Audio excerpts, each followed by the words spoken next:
Studio City in New York, the makers of Old Gold cigarettes present the Comedy Theater, the only radio program which brings you every week the greatest stars in the greatest comedies. Tonight's play, The Lady Eve, with Guy Kibbe and starring Ralph Bellamy and Betsy Fields.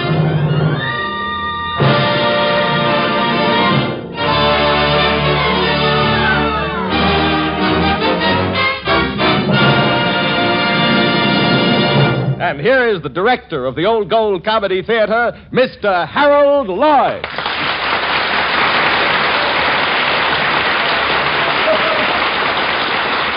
Good evening, ladies and gentlemen. I can't tell you how happy I am to be here. This week we're broadcasting from New York, and of course the big city is just the place for everything to happen, especially to a country boy with horn-rimmed glasses like myself. For instance, the other morning, there I was, waiting in line in a certain store, clamoring for a certain commodity. Suddenly, I felt someone pushing me. Come on, Bob, I'm in a hurry. Now, wait a minute. Well, if it isn't Ralph Bellamy.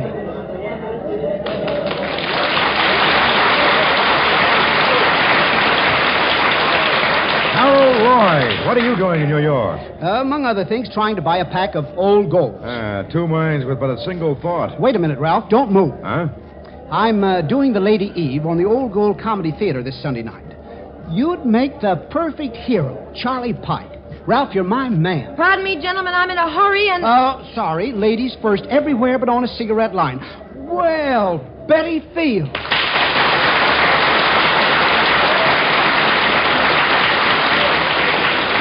Betty, just the person I've been looking for. Why, Ralph, this is so sudden. You're going to play opposite me in The Lady Eve on Sunday night. Now, wait a minute. Who's producing this show? Why, Harold, don't you want me to play the Lady Eve? Of course I do, but I didn't want Bellamy to beat me to it.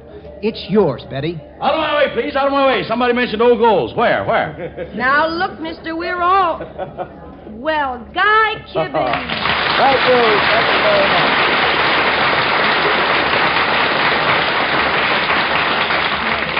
And just the person for the part of Colonel Harrington in our play. Rehearsal time, 1:30 Sunday. So you see, ladies and gentlemen, that's how we got around to casting tonight's show. And now, for our play, The Lady Eve.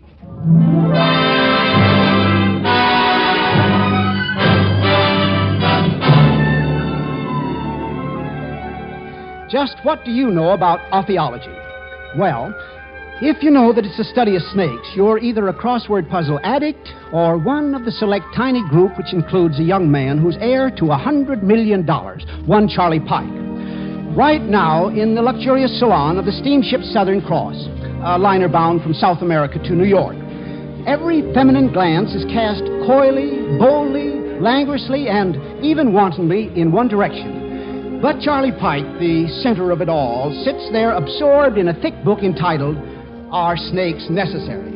At a nearby table, Colonel Harry Harrington and his beautiful daughter Jean are also appraising Charlie, but with a look as cool and as calculating as that of a couple of safecrackers passing a bank. I hope he thinks he's a wizard at cards. And to make things perfect, I hope he's got a big fat wife so I don't have to dance with him. I don't know why it is, Harry, but a sucker always steps on your feet.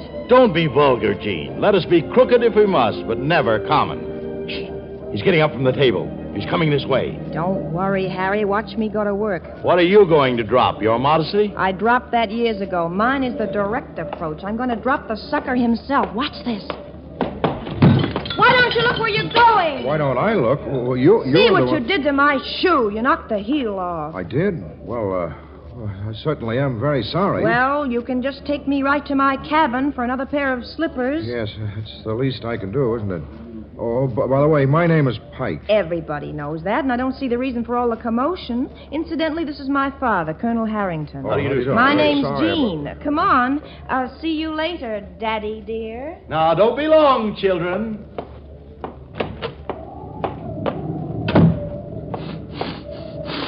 What's the matter? That perfume. Don't you like it? Like it? I'm cockeyed on it. You see, Jean, I've been, up the Amazon hunting snakes, and you kind of forget how a girl... there's something about that perfume of yours that... Oh, you'll get used to it. Do you mind putting your arms around me? The ship is tossing. Oh, I never thought perfume could do that to a person. Jean. Look, maybe I'd better hold you. Oh, here's my cabin. Oh, it is it? The shoes are right in the closet, Charles, and because you were so polite, you can pick them out yourself. More than that, you can put them on me, if you like. Holy Moses, you got enough shoes to... Oh, these little slippers, these little silver ones look pretty. Well, if those are the ones you like. Doesn't seem possible anyone could wear slippers this small. A very pretty speech. Well, aren't you going to put them on? Yes. Yeah. Don't you feel well? Oh, I feel fine. What were you doing up the Amazon? I thought you were in the ale business. I hate ale. I don't like pale ale, brown ale, porter, or stout. The very thought of it makes me gulp. Oh. When I was in school, everybody called me Hopsy. You know, hops and ale. Hopsy Pike. Hopsy. I like that. Make it Charlie, will you? All right, but there's something cute about Hopsy. And then when you get older, I could call you Popsy. Hopsy Popsy. That's all I need. Don't you think you can let go of my foot now? Your foot. Such a lovely foot. Oh, yes, a lovely foot. Why, Hopsy, you ought to be kept in a cage. Oh, Gina, I didn't mean... I think we'd better join Father in the card room. I'm sure he's waiting for us very impatiently. You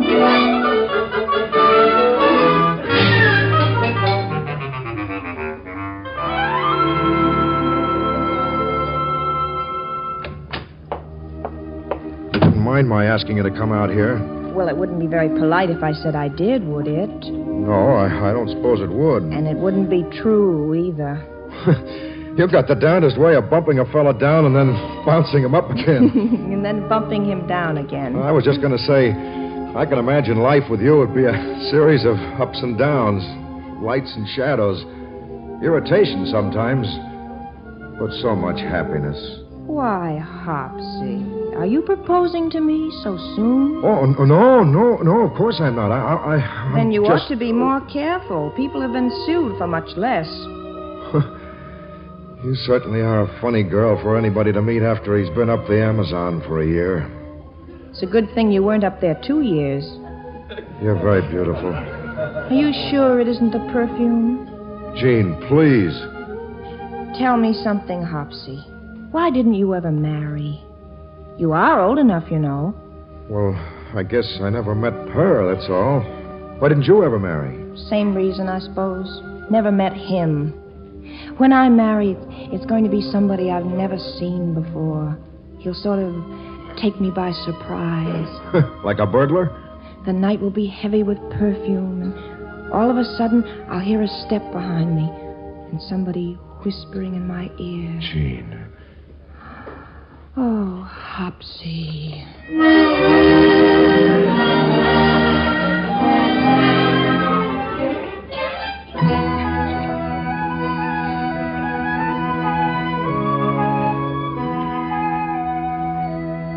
Mr. Pike, your old man has been paying me to watch over you, and I am watching. But, Murgatroyd, how could that girl and her father be professional gamblers? Think of all the money I won last night. It is pitiful how a grown man could be so knave. Look, boss, get a load of these pictures, and the words that accompany the same. Here, let me see. Handsome Harry Harrington and daughter Jean. Professional card shops, bunco, oil wells, mines, and... Oh, there you are, Hopsy. Yes. Oh, you look like the last grave over near the willow. That's the way I feel. That'll be all, Murgatroyd. Okay, boss. Anything you say. You better take a look in this envelope, Miss Harrington. What? Go on, open it. Oh, rotten likeness of me, isn't it? Much better of the Colonel. Then you admit it? Please don't look so upset, darling. I was going to tell you when we got to New York, but I wanted this trip to be as perfect as possible. Maybe I wanted you to love me a little more, too. You believe me, don't you? Why didn't you let your father rob me last night? Why do you think I didn't? I wouldn't know. You thought you were having a lot of fun with me, didn't you? I was having a lot of fun with you. More fun than I've ever had with anybody. You were pretty funny yourself. When was that? Trying to play me for a sucker. When they told me who you were even before I met you. Who's they? Who told you? Never mind, but I knew about you all along. You mean you were taking me for a ride? You knew about me all along? That was your idea of a joke. Was that what you were thinking about when you were kissing me? You ought to feel proud of yourself. Well, Mr. Pike, you can take your money, your ale, and your snakes and go to as far up the Amazon as it goes.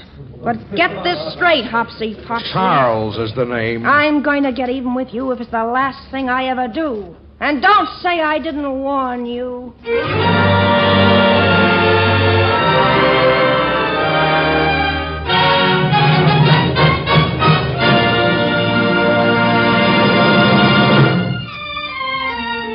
Well, it certainly looks like there are fireworks ahead for Hopsy Popsy Pike. He's going to find out that when dealing with an irate young lady like Jean, it's important for a man to keep his eye peeled and his powder dry. You're right, Mr. Lloyd, but I have something to say that's important, too. Pardon me. 1, 2, 3, 4, Wolf, testing. Pardon me. 1, 2, 3, 4, Wolf, testing. Well, Can you hear me, Hubert? Hubert, now look here. 1, 2, 3, 4, Wolf, testing. How's that, Hubert? Now, just a minute. I have a message to deliver. Why don't you deliver it? Well, 1, 2, 3, 4, Now, Wolf, testing. Now- Can you hear me, Now, Hubert? now, look here. You're stopping me from delivering a message, and what am I shouting for? I know the answer to a situation like this. It's why be irritated? Light an old gold. Yes, friends, take it from me, when your temper is being tested, why be irritated? Light an old gold. Especially today, there's nothing like the comfort and pleasure of a fine cigarette. But you won't get that comfort and pleasure if your cigarette is hot, harsh, and dry. So here's what we do. To help prevent cigarette dryness, Old Gold's superb tobaccos are conditioned with apple honey. This special conditioning process helps hold in the natural moisture, helps guard your smoking enjoyment. Moreover, To give you a smoke of extra zest, extra flavor, a touch of rare imported Latakia tobacco is added to Old Gold's blend of many great tobaccos. yes, extra flavor plus extra special protection against cigarette dryness. That's Old Gold. First chance you get, try a pack.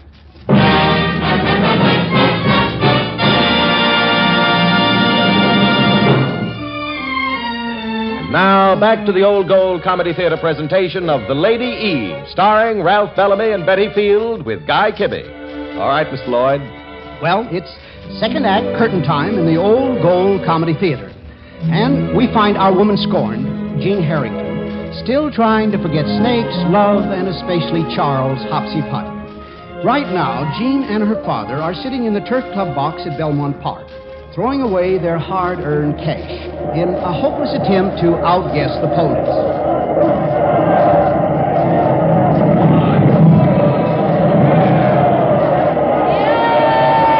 Oh, what a dog. He can't even run without his milk wagon. I beg your pardon. Is this seat taken?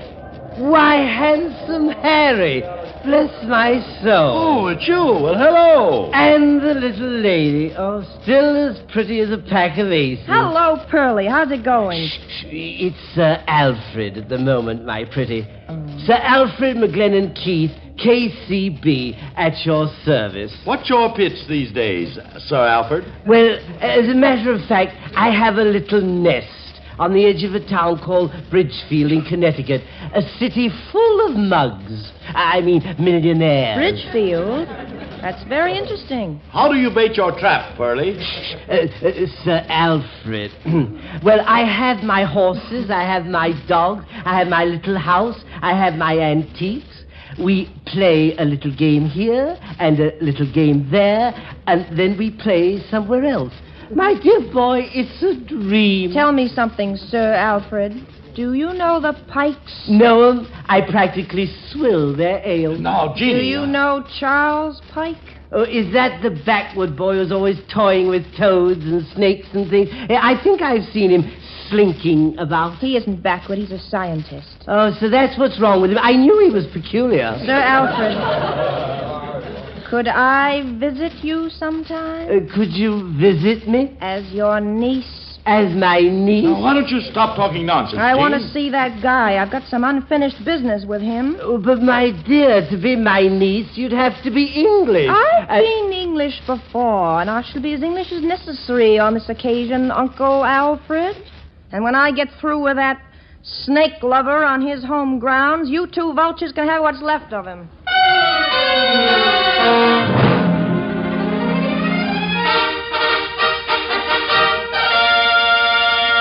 Mr. and Mrs. Horace Pike request the pleasure of your company June 23rd at dinner to meet the niece of Sir Alfred McLellan Keith, the Lady Eve Sidwich, RSVP.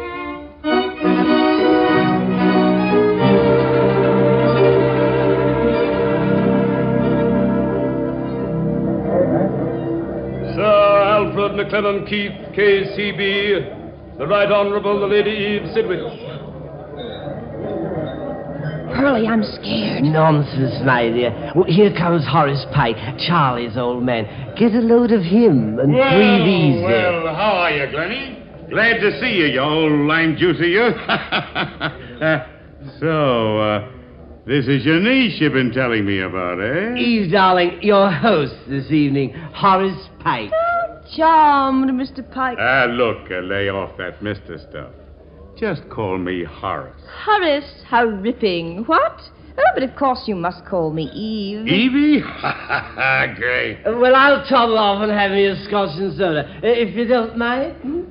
How long you been here, Evie? I mean in America. 3 days, to be exact. 3 days? I didn't know ships were running.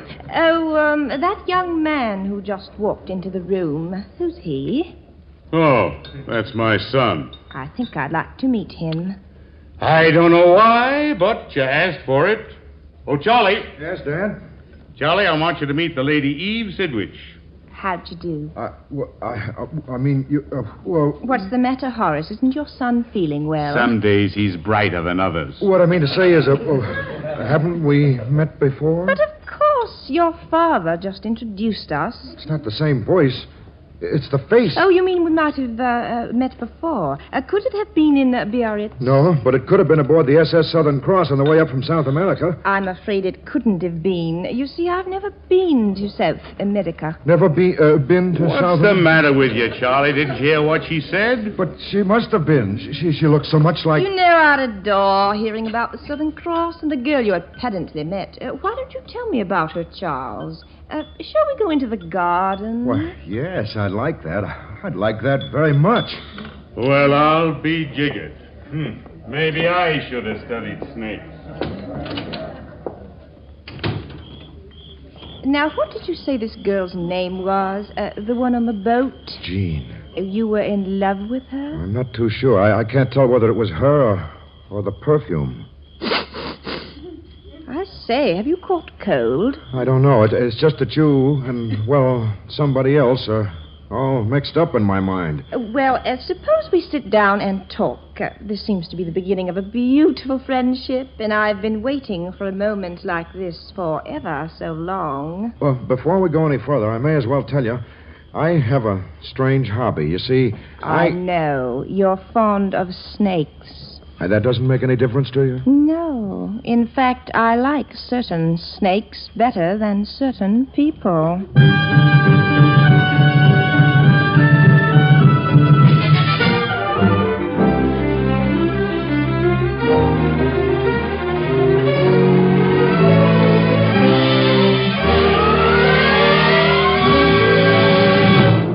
Here, Murgatroyd. Help me with my tie. I'm kind of nervous tonight. Look, boss, you're not going out with her again. You've been seeing her every night for the last 2 weeks. I tell you, she's the same dame you met on a boat. No.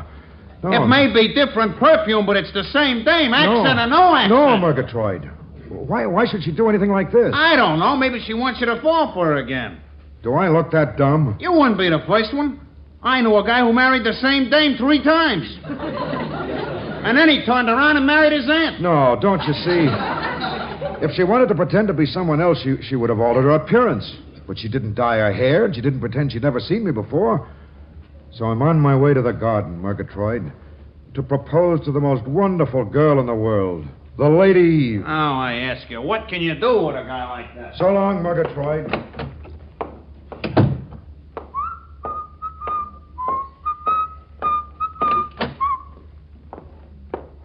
Hello, Eve. Hello, Charles. I suppose you know what I wanted to ask you tonight. If I didn't, I wouldn't be here. Eve, darling. When you kiss me like that, I can't refuse you anything. Eve, we belong together, but you're so beautiful, so fine, I don't deserve you. Oh, but you do. If anybody ever deserved me, you do. Well, what are we going to do about us, Charles? What everyone does. We're going to get married. No, we're going to elope. You took the words right out of my mouth, darling. And I promise you, this is going to be a honeymoon you'll never forget.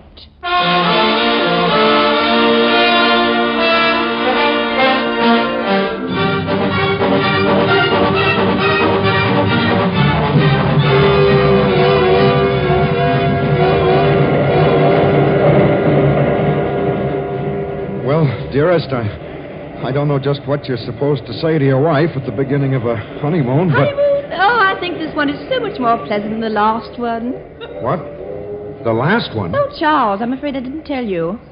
Tell me what? About Floppy. Floppy? Yes, a friend of the Paters, almost 70. That is, he was almost 70 when he dropped dead. You mean he dropped dead on your honeymoon? Oh, no, silly. Floppy lived for 2 years after that. It was Herman who died on our honeymoon. Herman? Were there any others? Oh, let me see. There were Chester and Bertie. Bertie was so young. He was only 15, so cute in his groom's uniform. You married a groom? Well, he was really a stable boy, but he looked so cute with his little tight pants and boots with yellow tops. Oh, but I mustn't forget Donald and Philip. They were... Why, Charles, what are you doing? If you pull that emergency cord, you'll stop the train. How else do you expect me to get off? Get off? But, darling, this is our honeymoon. Our honeymoon? Sounds more like a modern version of 1001 Nights. I'm getting off this train right now. The honeymoon is over. Charles! Oh, Hopsy!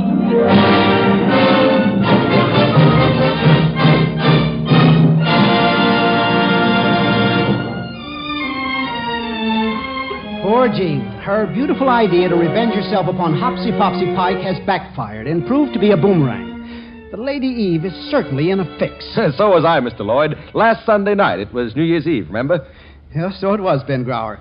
What happened to you? Well, I hailed a cab downtown, pulled up, and 7 sailors poured out. They bowled me over, stepped on my hat, and as I lay in the gutter with my chin on the curb, the last sailor stopped. He leaned over, patted me gently on the head, and said... Look, chum, why be irritated? Light on the old globe. Ah, yes, smokers. When you're kind of low, that's the time to enjoy an Old Gold. To enjoy its extra flavor, plus its special protection from cigarette dryness. You see... Old Gold's superb blend of many fine tobaccos, including a touch of extra flavorful Latakia tobacco, is specially conditioned with apple honey to help guard against cigarette dryness. So make it Old Gold for a better, keener smoke. And look, if you can't get a pack today, here are the 3 big reasons. People are smoking more cigarettes. Billions are going to the armed forces overseas. And we can't make more cigarettes due to manpower shortage. But we are distributing every pack we make. So ask again tomorrow for Old Gold.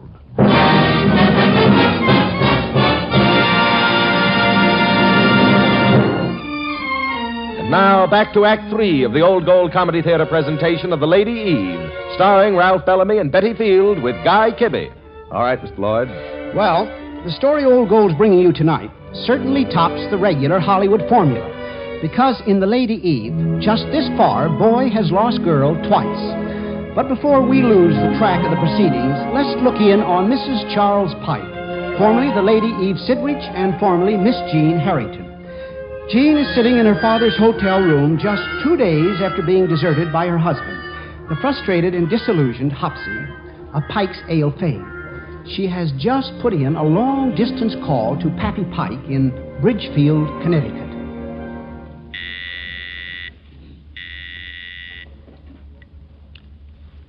Hello? Hello, Horace. Are you there? This is the Lady Eve Sidwich. Evie, for heaven's sake. Say, I'm glad you called up. Now, look. Will you be a sensible girl and take $2 million and get a divorce? Oh, no, thank you, Horace. I won't take a shilling. I'll pay for the divorce myself. Are you crazy, Jean? Please, Harry. To think my own daughter would desert me when $2 million are at stake. Oh, Horace. Evie, believe me, you're being a fool about this. Pride is... Horace, there's only one thing I want from you. I want to talk to Charles alone, because I have something to tell him, something I've just learned myself. After that, I'll leave for Reno. But you can't talk to Charles, baby. He's flown the coop. He's what? He's off women forever. He's back on snakes again, the jerk. You mean South America? Yep, up the river again, or will be soon. He's taking the Southern Cross tomorrow. What? Then why am I wasting my time talking to you? I've got to see a man about a man.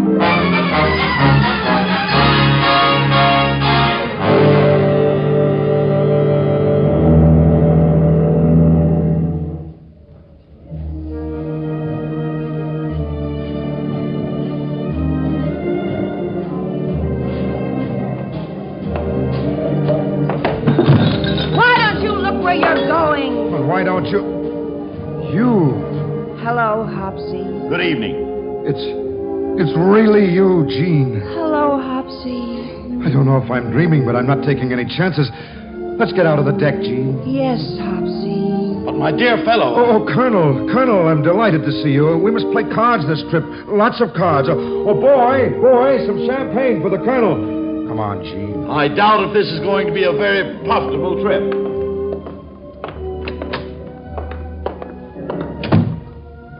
Don't say anything, Hopsy. Just kiss me. Jean. Oh, why did you ever let me go? Why did we have to go through all this nonsense? Don't you know you're the only man I ever loved, you big mug? Will you forgive me? For what? Oh, you mean on the boat. The question is, will you forgive me? What for? Oh, you still don't understand. I don't want to understand. I don't want to know. Whatever it is, keep it to yourself. All I know is that I adore you, that I'll never leave you again. We'll work it out somehow. I'll have the captain marry us first thing in the morning and... What's the matter? I forgot something. I am married. Oh, Hopsy, hold me tight. I'm going to spend all my time making my orpheologist happy. But I've got to get a divorce. Over my dead body, you will? But... I'm going to buy a barrel of a certain kind of perfume and brush up on a few tricks that have never failed. Never since Eve.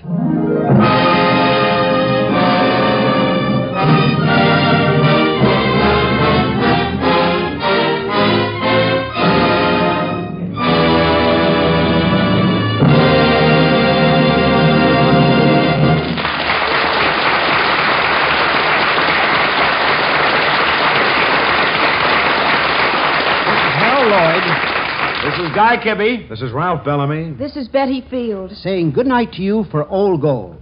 And I hope that you'll be with us again next Sunday when the Old Gold Comedy Theater presents Ann Baxter and Alan Young in Nothing But the Truth. See you then.